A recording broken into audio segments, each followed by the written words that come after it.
The book of Ruth is about all sorts of things, but it's really the story of how God is working his extraordinary plan to redeem and restore his people through these ordinary means.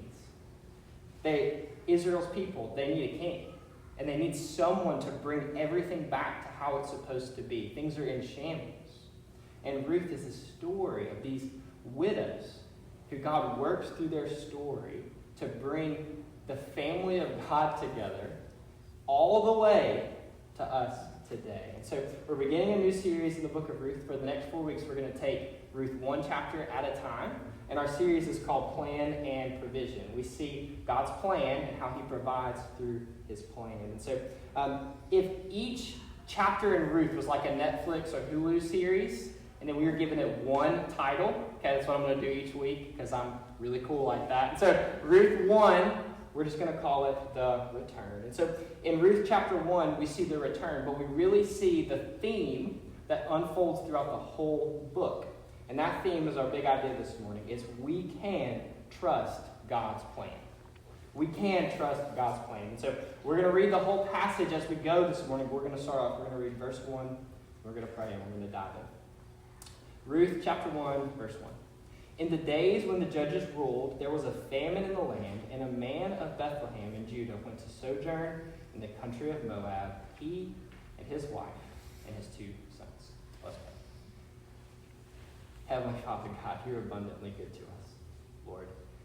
You have a plan, and you've provided all things for us. And Lord, there are moments where we don't know what you're doing in your plan. And there's some things we'll never know. But Lord, we pray this morning you will help us trust your plan. Lord, we thank you for all the moms in the room and the ones who aren't in the room, the ones who you gave us as a gift, the ones who we miss dearly, the ones who we want to reconcile with. I pray for maybe the women in the room who want to be a mom so bad. Lord, I pray that you will comfort their hearts and encourage them. And Lord, in however you choose to provide that, we want to be grateful for it. So Lord, as we study your word this morning, I pray you will speak directly to our hearts and speak through your word. Lord, we love you. We pray all these things in your name. Amen. So our big idea this morning is we can trust God's plan. And each section we're going to say we can trust God's plan.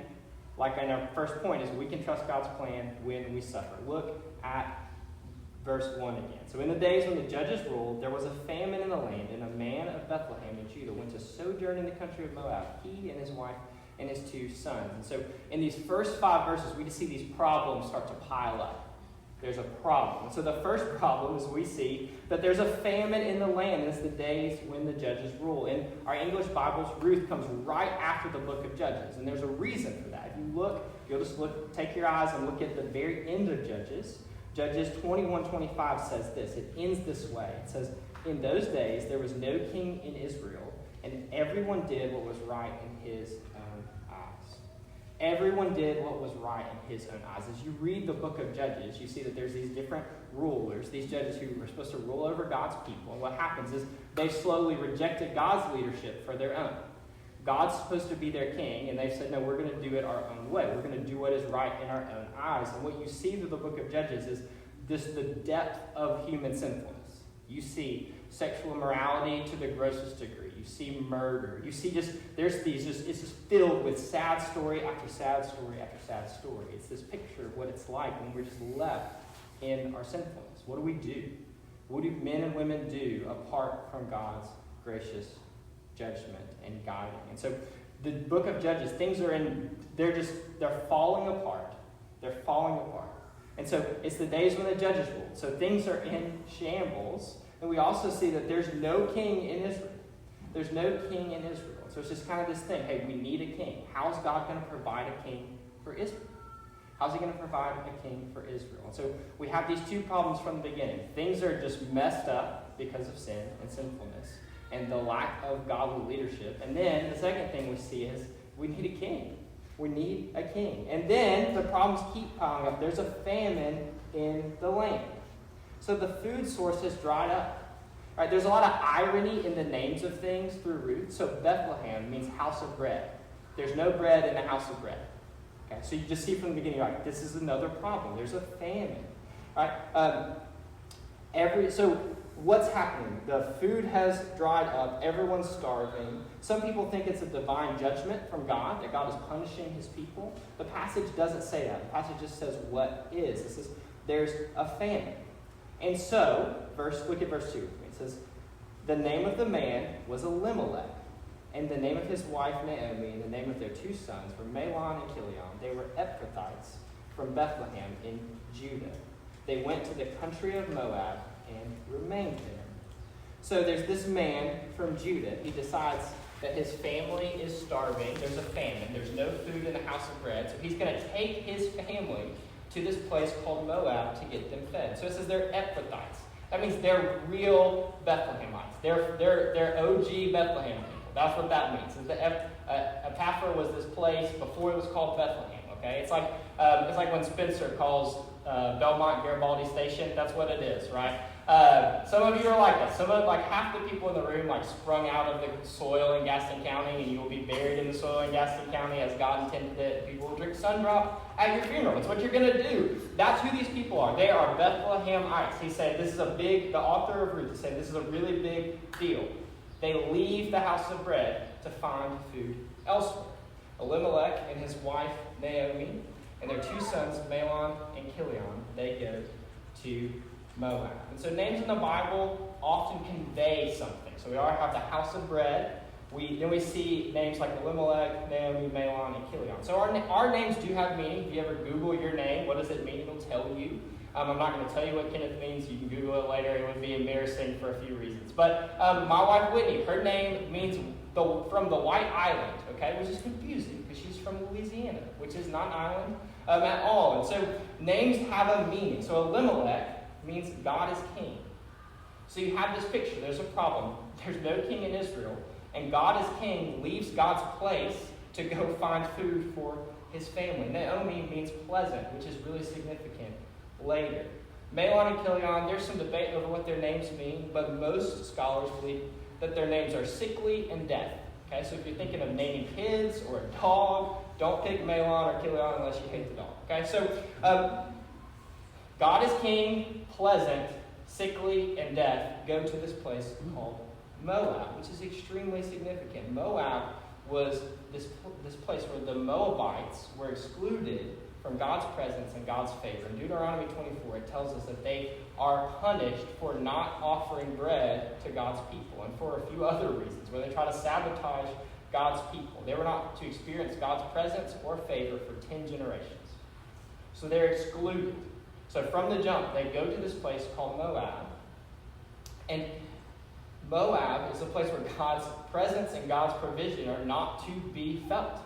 But they go anyway. Some Bible scholars believe Elimelech was sinning by taking his family to Moab, which the passage doesn't say that. Okay, if you've ever been in the car with hungry kids, you know it's like, sometimes you just got to pull into the Chick-fil-A and throw French fries in the back seat. That's what happens. I think he's just trying to feed his family. So he goes to Moab. He pulls into the first McDonald's because they have had McDonald's, not Chick-fil-A. Moab's not very Christian. So they go to McDonald's in Moab, and he's feeding his family, which I don't think is a big deal because of verse 1. Look at verse 1. It says, a man of Bethlehem in Judah went to sojourn. He went to sojourn. His purpose is they're going on a trip to come back. They're going on a quick trip. They're going to stay in the Holiday Inn Express and eat their meals and swim in the pool and then come back after they've all been fed. But what happens is that they remain there. In verse 2, it says they went to the country of Moab and remained there. So Elimelech, he does the right thing in feeding his family, but he does the wrong thing in staying longer than he should. Why is that a big deal? In ancient culture, religion and social life and economic life is all tied together. So they're living in a foreign country where foreign gods are worshipped, foreign false gods. And what's going to happen is slowly but surely, their trust in the Lord is going to erode, and they're going to start trusting in these other gods. In America, even though we could argue about is America a Christian nation all day, but in America, Target was closed on Easter, okay? Are y'all with me? Target was closed on Easter. I don't think all the Target employees were celebrating the resurrection of Jesus, but it was closed on Easter. And so the same thing would be true for any other country. They're going to celebrate the holidays and the customs and the practices of whatever religion that they're tied to. And so they go and they stay in Moab, and they're not meant to stay. You see the word remained there. It says they remained there. And so we have this problem. The judges ruled, there's no king, there's a famine, and this family is staying in Moab when they're meant to just go on a quick trip. And then in verse 3, it goes from bad to worse. Look at verse 3. It says, "But Elimelech, the husband of Naomi, died, and she was left with her 2 sons." So Elimelech, so God as king, dies, and then Pleasant is left with her 2 sons in a foreign land. And then in verse 4 it says, these took Moabite wives. The name of the one was Orpah, and the name of the other Ruth. They lived there about 10 years. So Mahlon and Chilion, they married these Moabite women, which again would have been risky at best. Because these Moabite women would have been raised in a culture where they worshiped this god called Chemosh, where they did all these things that we would say today, things like child sacrifice and different fertility practices that we're not talked about because I'm not old enough to talk about those things yet. And so they would do these things to worship this false god. And so they married these women who grew up in a culture where they worshiped this false god. So it's risky at best. And then verse 5. It says, both Mahlon and Chilion died, so that the woman was left without her 2 sons and her husband. She goes to Moab with her husband, her 2 sons. They find wives. She's probably thinking, I'm going to be a grandmother. Everything is coming up Naomi. It's all good. And then the bottom falls out. The bottom falls out. What should she do next? What should she do next? She goes through famine. She's in a foreign land. And she has no hope.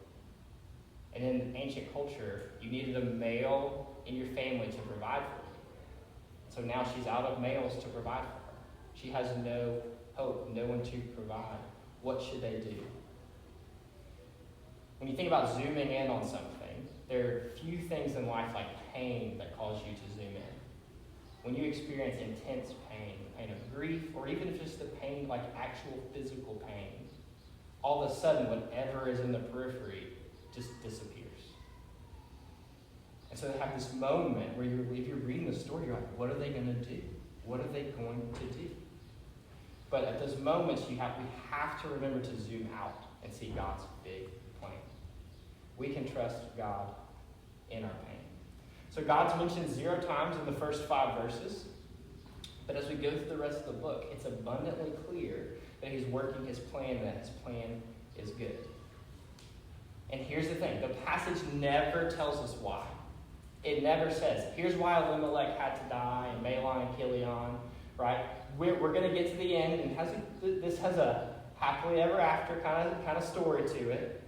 But the passage never says, here's why this happened. You could imagine Ruth and Naomi, even when everything goes the way it goes, they may be like, hey, I wish that our husbands would have never died in the first place. But God is working his good plan. God doesn't directly speak in the book of Ruth, but he shows in the book of Ruth. And you see his plan. We can trust God's plan in our pain. The God of Ruth 1 is the same God of Ruth 4 when we see the purpose of all of this. But we see the purpose of all of this, but we don't see the purpose of every single thing. We see the big picture. And let's just be really honest this morning. It's really easy to be like, man, Ruth and Naomi, God's working their plan, working their story. Yeah, that's so great. That's great. But when it's our story, it's our pain. And God's working in the midst of our pain. It's hard. When we lose a job, when we face what seems to be never-ending depression, or we have relational conflict with friends or family, or we're facing anxiety, or we lose a kid, or we want to have a kid and we can't. Whatever the pain is, we go, I don't understand. And I just want you to know you don't have to understand. It never says, hey, here's Elimelech died because of Elimelech did die, It doesn't say it that way. It doesn't say it that way. You could get to the end of the story and go, hey, couldn't God have provided through Elimelech? Why couldn't he have done that? He was from Bethlehem. It all ties together all the way to Jesus. Why couldn't he have done that? But it doesn't say so. It doesn't say so. But here's the unbelievable thing. So in Ruth 1, through all of these tiny choices, these millions and billions of choices that we make and things that happen, God is working his good plan. God is working his good plan, even in our pain. Even in our pain. I can point to specific moments in my life that brought me to this moment right here, where I'm preaching at Citizens Church. I got to plant a church in the city that I love. Go Gastonia, who knew? Because of specific moments of pain. But I can also point to lots of pain that I don't know why. Is God still good in the plan? Yes, he's still good. Charles Spurgeon said this: the Christian believes that God is too wise to err and too good to be unkind. And so he trusts him where he cannot trace him. Knowing that God is working, that he's good, doesn't make the pain hurt less, but it helps us trust that the plan is good. So there's this trio of widows, and they have a problem. They have no one to provide for them. They need a miracle, and they have to choose what to do next, which leads us to our second point. We can trust God's plan when we don't know what will happen next. Look at verse 6. And then she arose with her daughters-in-law to return from the country of Moab, for she had heard in the fields of Moab that the Lord had visited his people and given them food. And so here's what happens. Is Naomi is out in the fields of Moab trying to get some scraps of food, and she hears that God's visited his people back in her homeland. And so she has this glimmer of hope. And so she decides, look at verse 7. It says, so she sets out from the place where she was with her two daughters-in-law, and they went on the way to the land of Judah. So she decides to go. She says, we're going to go. I'm going back. I'm out of hope here. Let's just go back. Then verse 8 it says, but Naomi said to her two daughters-in-law, go each of you to her mother's house. May the Lord deal kindly with you as you have dealt with the dead and with me. The Lord grant you that you may find rest, each of you in the house of her husband. So in ancient culture, the first time I read this story a long time ago, I remember being like, why did Naomi break up with her daughter-in-law? It's like right when things seemed to be getting better. But in ancient culture, they would have felt bound to their mother-in-law. They would have been like, hey, we're going with her no matter what. So what she's doing is she's trying to free them up to go do whatever they need to do to live and have a happy life.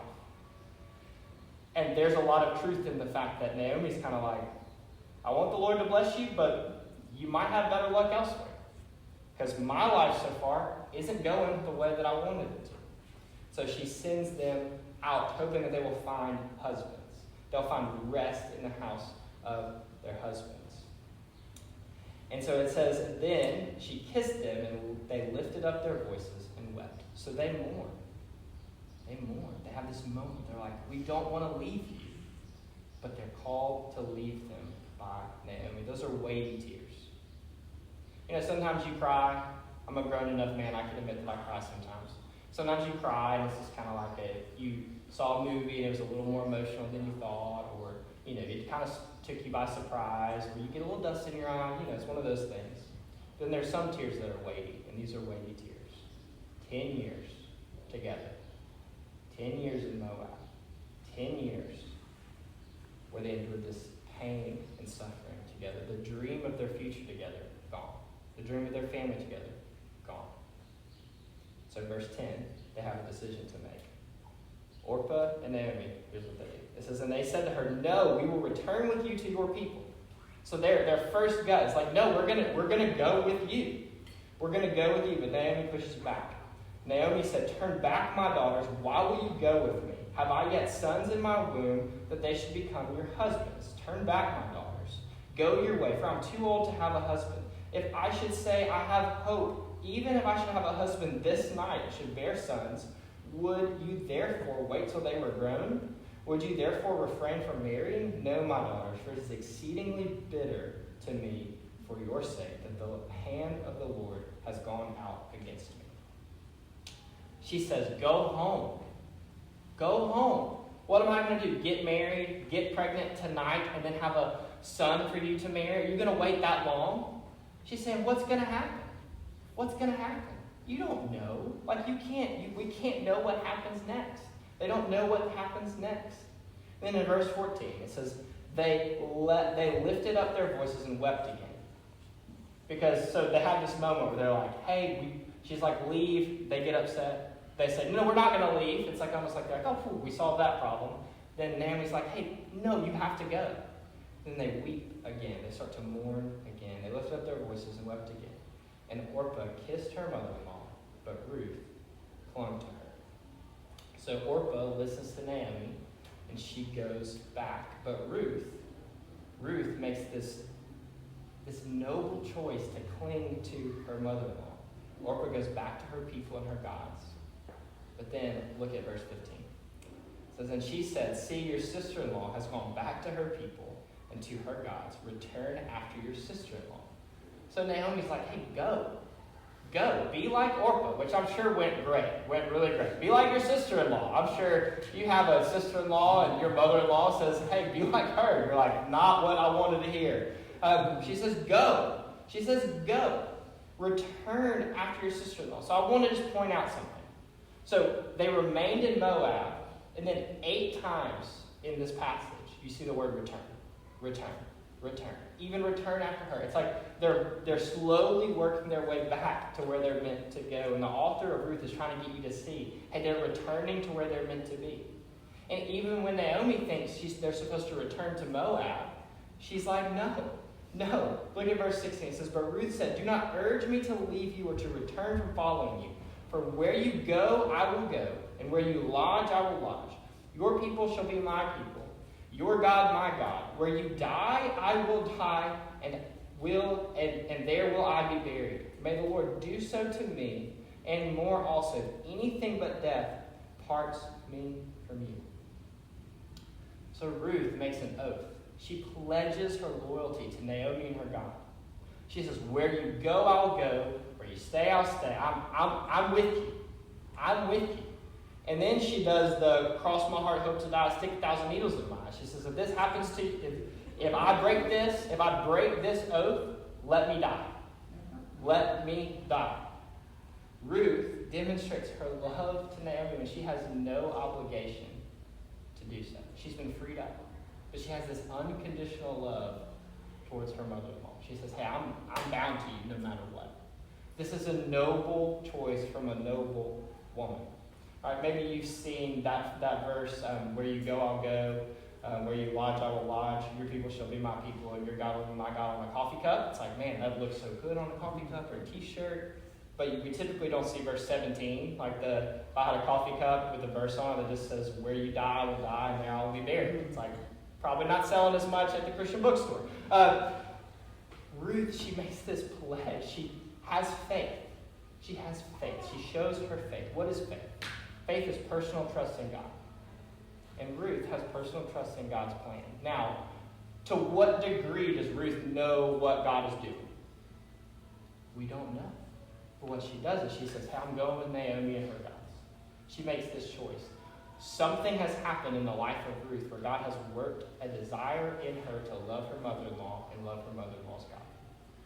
So Ruth's confession it's kind of an indictment on Naomi, honestly. It's like Naomi's like, you should go back to these other gods and try your luck over there. And Ruth's like, no, I'm staying with you. I'm staying with you no matter what. And then in verse 18, it says, when Naomi saw that she was determined to go with her, she said, no more. I am married to a determined woman. I mean, as a positive, I got a lot of looks.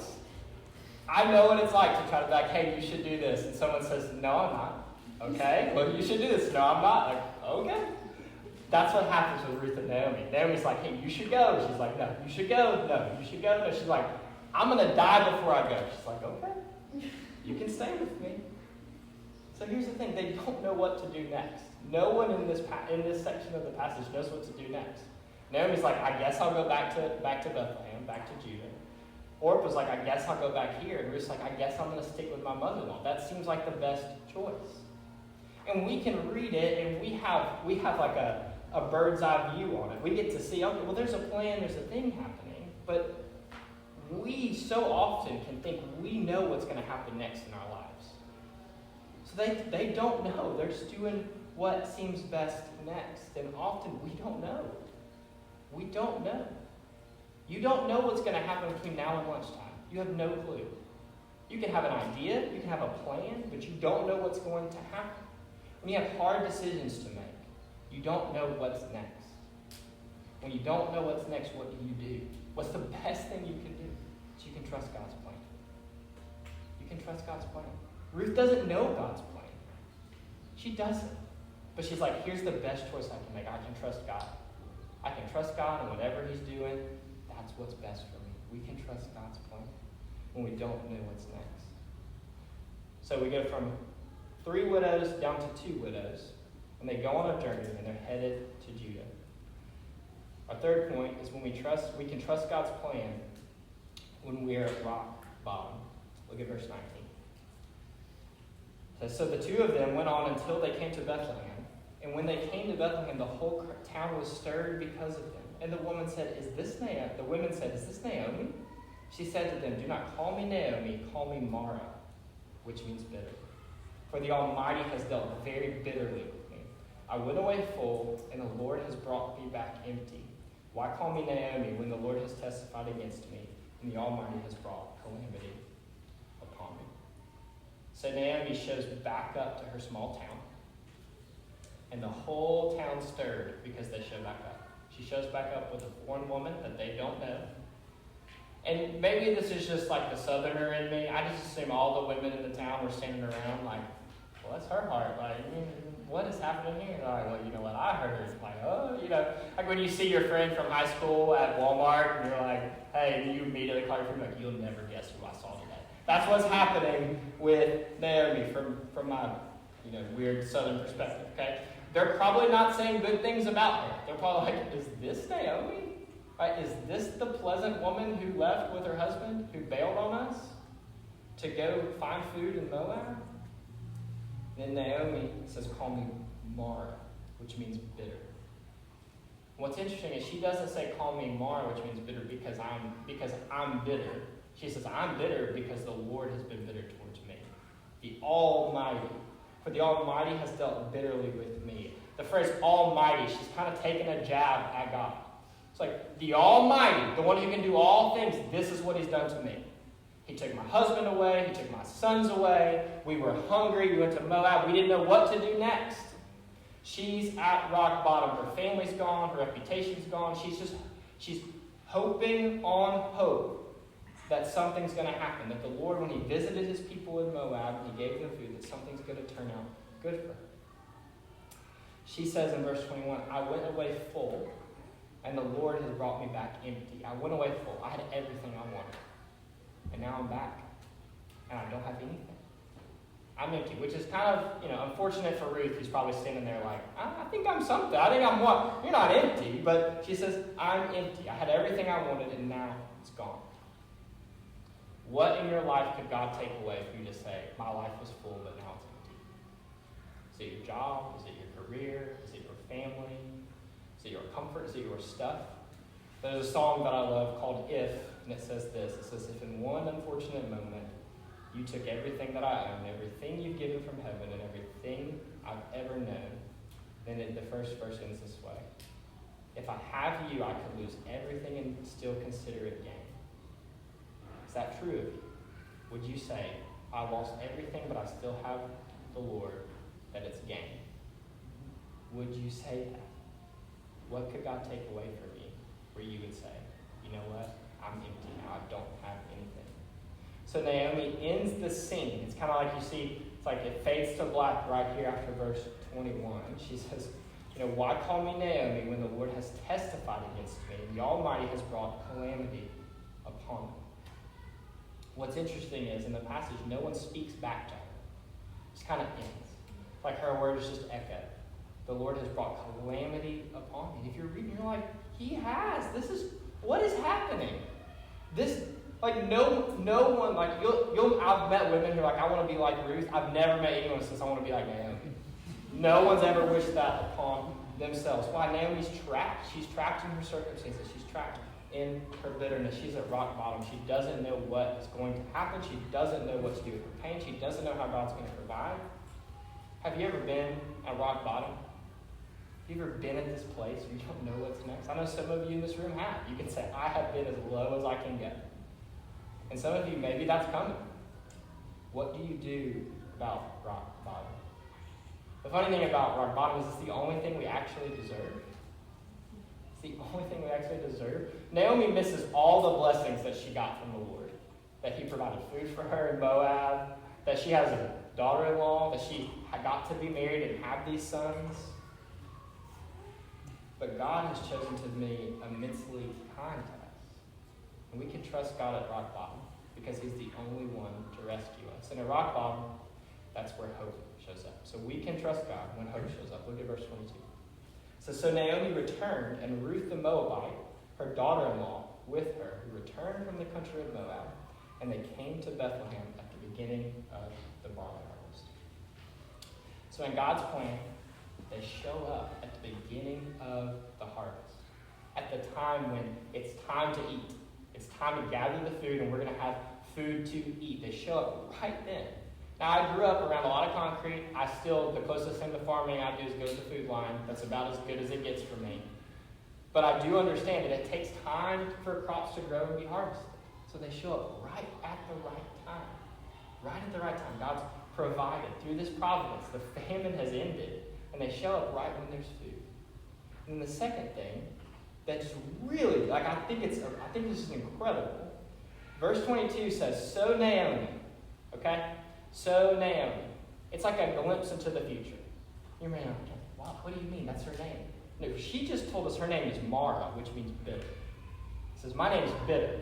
And then you see the author of Ruth, who has the bird's eye view, the zoomed out picture. He knows what's happening. He doesn't call her bitter. What does he call her? Pleasant. So Naomi returned. She's pleasant. Why? Because God has a plan. He has a plan. God is working this plan. Now in chapter 1, we don't see the full picture of the plan. We're going to see it as we keep going week to week. But what do we do with it? What do you do with this? You read Ruth 1, you're like, well, that's kind of a story. What do I do with it? Here's what we do. We trust God's plan because we know God is working his plan. Everything that happens in your life is part of God's plan. The highest of highs and the lowest of lows. And here's one of the most mysterious and incredible truths in the universe. God works the smallest, most minute details to accomplish his big purposes. I could point to all sorts of things in my life, and I'm sure you could too. Both the whys and the whys with a question mark.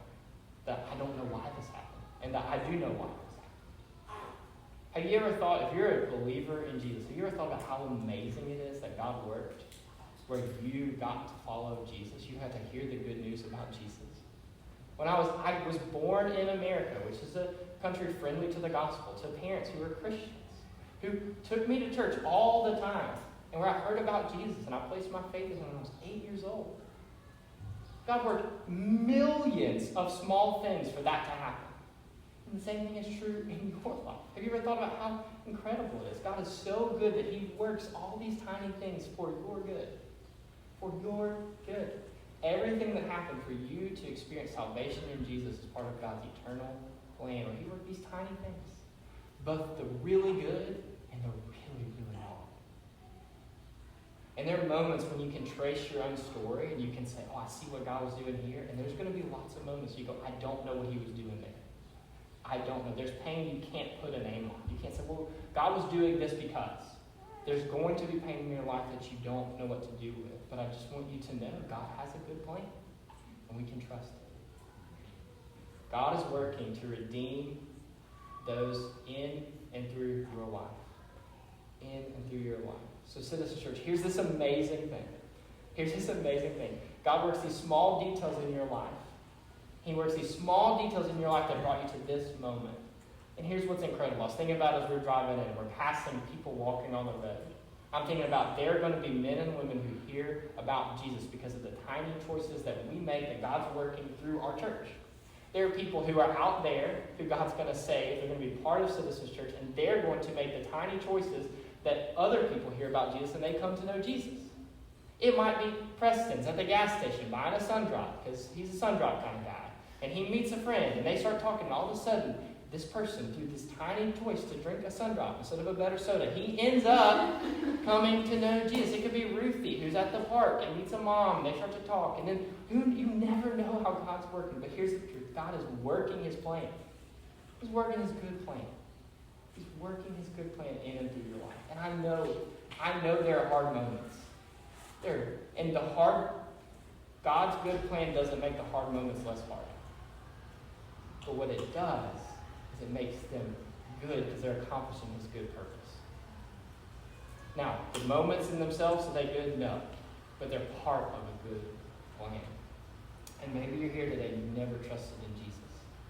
I just want you to know God's worked billions of things that have happened where you're here this morning hearing about Jesus.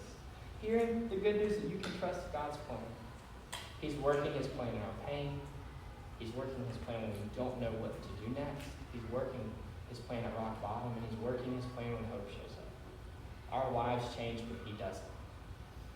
Our plans change, but his doesn't. Ruth and Naomi can't see it right now, but God has a plan for them. And here's what's incredible. God's plan for Ruth and Naomi reverberates all the way to us. Through these widows, we get Jesus. So zooming in with a microscope can be really fun and really helpful sometimes, but often we need to zoom out and see the satellite picture, the satellite view. And here's what we see when we see the satellite view of our lives. We see God working in all of these small things and all of these small details to call and draw people to himself. He's working all of these tiny things. And so what do we do? What do we do when we don't know? What do we do when we're in pain? What do we do when we're rock bottom? What do we do when it's a good moment? We trust God's plan. We trust God's good plan no matter what, because he's got a good plan for us, and he's working that plan right now.